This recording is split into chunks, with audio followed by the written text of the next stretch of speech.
Aujourd'hui, effectivement, on estime qu'il y a un peu plus de 4 millions de Français qui sont touchés par l'éco-anxiété et je comprends parfaitement qu'on puisse être anxieux. J'aurais presque tendance à dire que ce qui serait anormal, ce serait de ne pas l'être, de ne pas être tracassé. Et moi aussi, je suis bien sûr tracassé quand je vois le rythme du changement climatique. Je crois que pour sortir de cette anxiété, il est très important de réaliser qu'on n'est pas seul. Et souvent, il me semble que c'est la solitude et un sentiment d'impuissance qui va créer cette anxiété qui peut mener parfois au désespoir ou à la désespérance.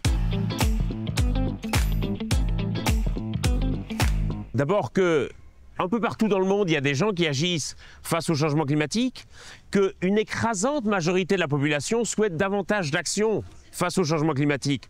Dans le monde, d'après un sondage qui a été mené sur 130 000 personnes dans 125 pays, 89% de la population mondiale souhaite davantage d'action face au changement climatique. Les Français sont 85% à souhaiter que le gouvernement agisse davantage face au changement climatique.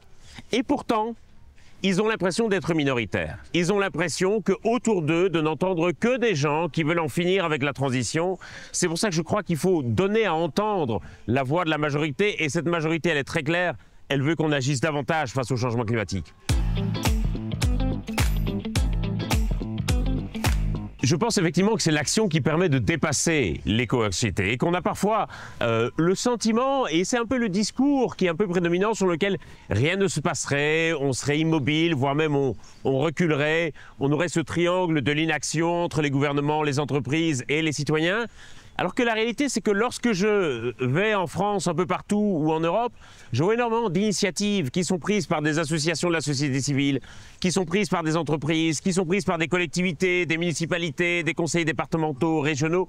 Il y a en réalité énormément de gens qui avancent et on a l'impression que parfois on est plus occupé à pointer du doigt ceux qui reculent ou ceux qui font du surplace qu'à encourager et à valoriser ceux qui avancent. Et je crois que si on veut que la transition réussisse, il faut réaliser que c'est aussi une affaire de dynamique collective et c'est pour ça qu'on a besoin de valoriser ceux qui avancent.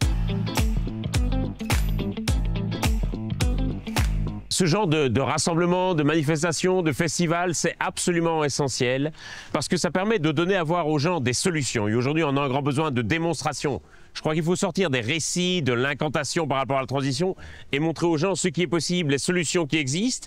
Et puis, quand même quelque chose qui est très important, c'est que ça soit festif, c'est que ça soit joyeux, c'est que ça soit enthousiasmant. Et souvent on a l'impression que l'écologie est une affaire de gens tristes, que ce ne sont que des messages plombants et déprimants. C'est important aussi qu'il y ait de la joie, qu'il y ait de l'enthousiasme. On ne réussira cette transition qu'avec de l'enthousiasme.